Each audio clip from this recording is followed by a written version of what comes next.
Okay? Okay. I will start with the last question, actually. Yeah, because that's the one I can remember now. You know, about leadership, and well, first you start by saying that negotiations are leading to nothing. Yes, we agree with that. I mean, we have no problem with that, and most of us agree on that. Now, the question of leadership, I think that what we are witnessing right now in Palestine is something like what happened in South Africa in the mid-80s. I mean, my friend Omar Barghouti calls it our South African moment. And in South Africa, they used to talk about the 4 pillars of the struggle. And the first pillar was the armed struggle, which Nelson Mandela refused to denounce. Then the second pillar of the struggle was the political underground. But in the mid-80s and towards the late 80s, until Nelson Mandela was released and then elected as the first black president of multiracial, multicultural, multireligious South Africa, when mass mobilization and international solidarity support under the leadership of, you know, BDS campaign, led by the United Democratic Movement, UDM. And this is what we are witnessing right now in Palestine.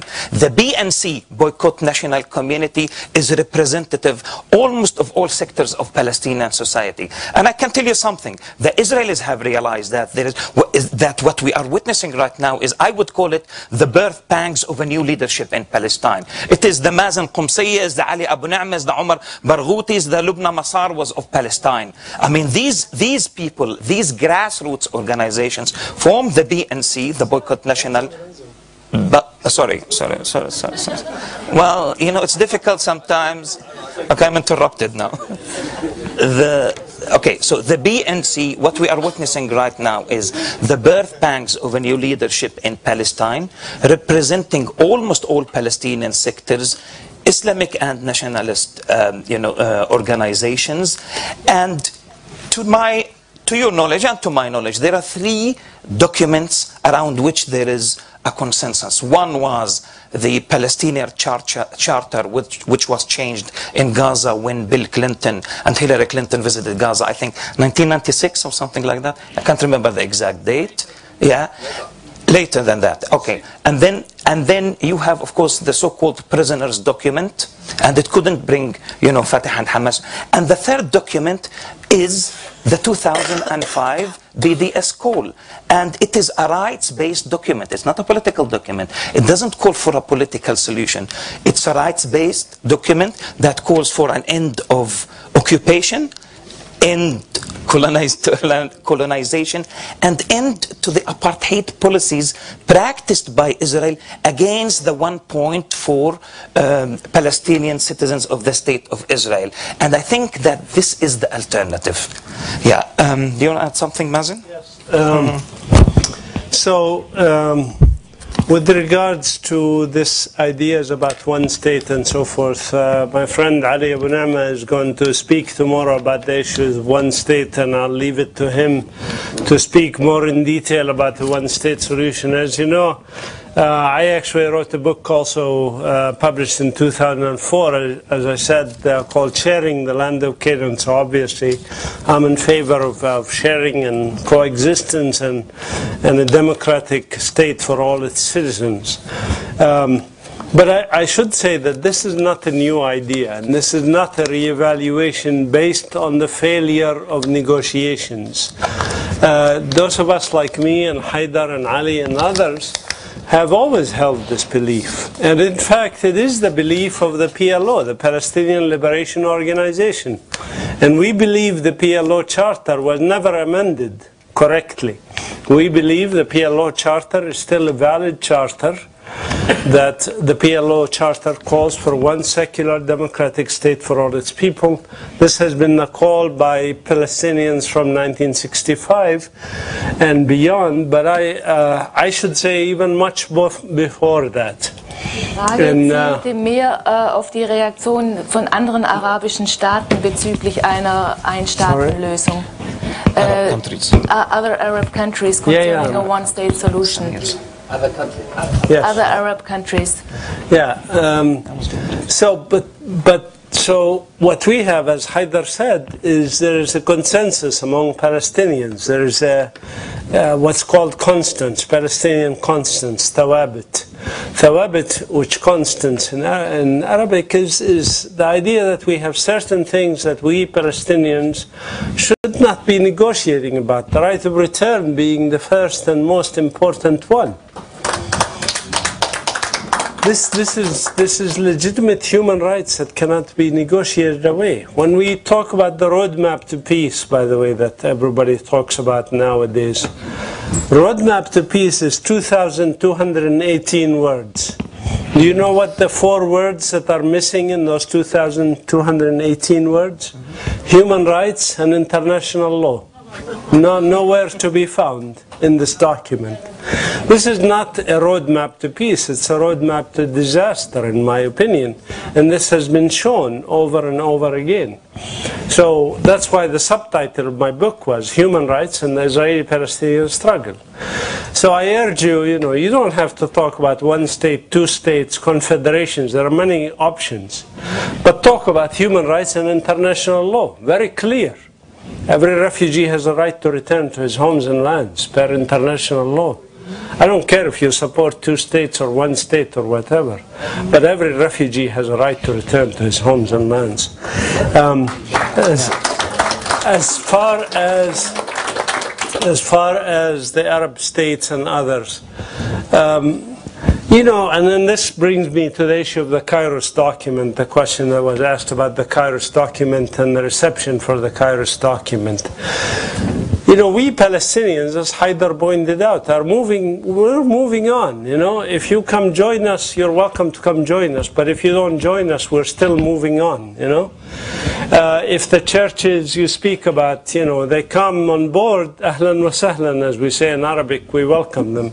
But we in the Palestinian Christian and Muslim community, people who are struggling daily with this colonial occupation, will move on regardless of how many of you decide to join us, support us, not support us, how many Arab leaders collaborate with Israel, how many Palestinian leaders even collaborate with Israel.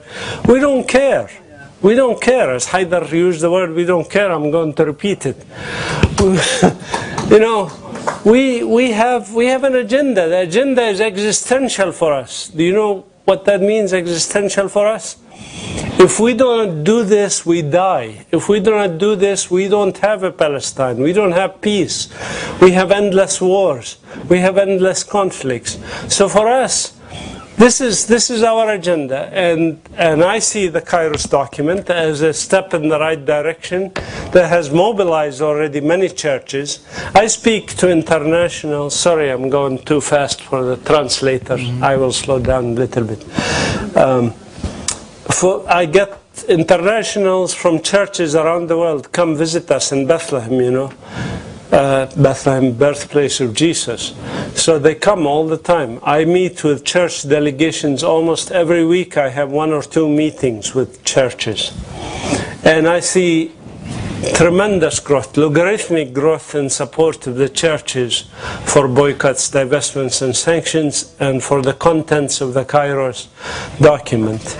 In fact, if you Google Kairos document Palestine today, you will just see how many hundreds of thousands, millions of hits it has already received. So I think we are moving along. As far as like German passports you were mentioning and others, unfortunately, just like with South Africa, the governments are the last to catch on. The governments are never leaders. The governments are always followers. We have to first change the people, then the media, then the corporations, and finally the government. The governments are always last to come on board. Yeah, please. All right. I think again, there are lessons to learn from history. There are lessons to learn from the South African struggle against apartheid. And as I said, there was a huge power imbalance between the oppressor and the oppressed. And there was a need for the international community to live up to its responsibility. And I think that every single individual of us, of you, has a moral responsibility. Every penny you pay when you buy an Israeli product is transformed into a bullet that will kill a Palestinian child. What more? Yeah. What more convincing arguments do you want more than that? No more. No more, definitely. As for for the German companies and all of that. Now, for example, you don't know, some of you don't know, that you have the Berlin academic boycott campaign, for example. There is BAB. It's called BAB, B-A-B, and you can. Academics also can join it. As for your questions about data, you can contact the BNC. The BNC steers the BDS campaign. The BNC steers the global BDS campaign. I am on the steering committee of PACB, the Palestinian Campaign for Academic and Cultural Boycott of Israel, and I can give you a list. A long list of our achievements. After, excuse me, after the Gaza massacre, I'm losing my voice, I don't know why.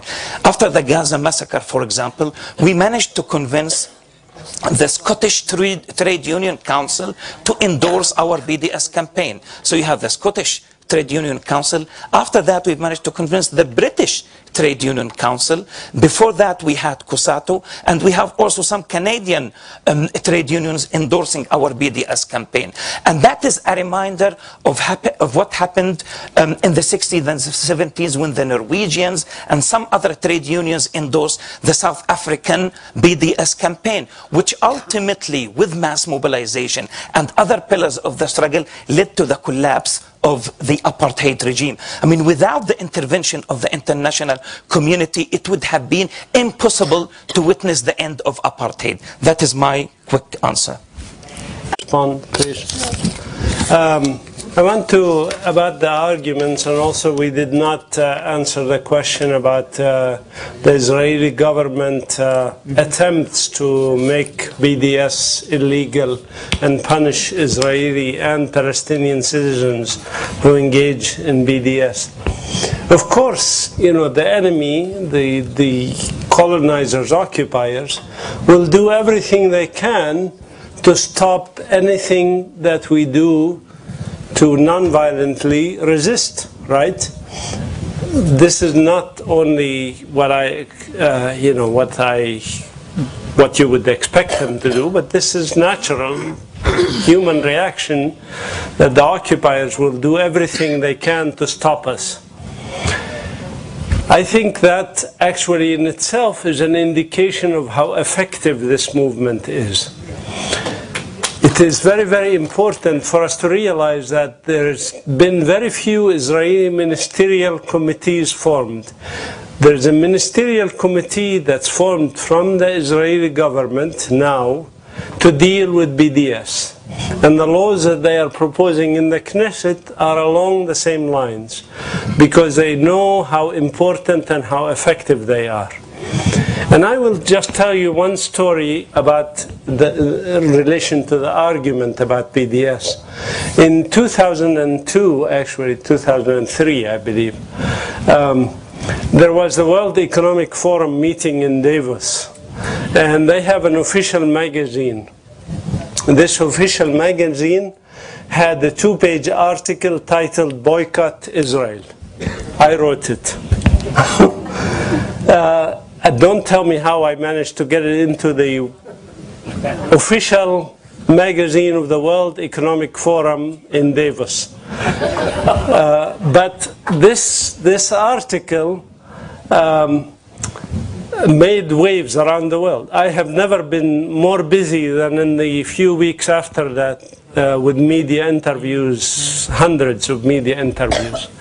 And the head of the World Economic Forum interrupted the meetings to make a press conference to denounce this, because the Israeli governments were all over him. How could this happen? 5,000 leaders from around the world seeing an article titled "Boycott Israel" in the official magazine of the World Economic Forum.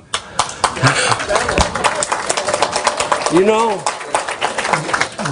but you see, here is where its effectiveness lies. Because if they did not make a fuss about it, if they did not make a big noise about it, nobody would read it. But instead, every world leader read this article, because they made this press conference and they made this big noise about it. So we are winning because they are overreacting to us. And they will overreact whether they like it or not. They will overreact to our activities. So I think that the overreaction opens the discussion, because now the media people are asking me, and people will go and read the article, and the article explains the Palestinian constants, the right of return, the right of freedom, self-determination. So people start to ask questions. So the BDS, even when we don't do BDS, when we talk about BDS, it opens a discussion. It opens ability to convince people and explain to them about apartheid, colonization, repression, the lies, the myths about this terrorism business. All this stuff will become more easy to discuss once we open the door. And that key to that door is the BDS movement. It's a key to unlock, to begin the discussion. There's a question about French. And that's probably, I think, was that it, or was there something else you asked? I think that's it. Okay, ich denke, es war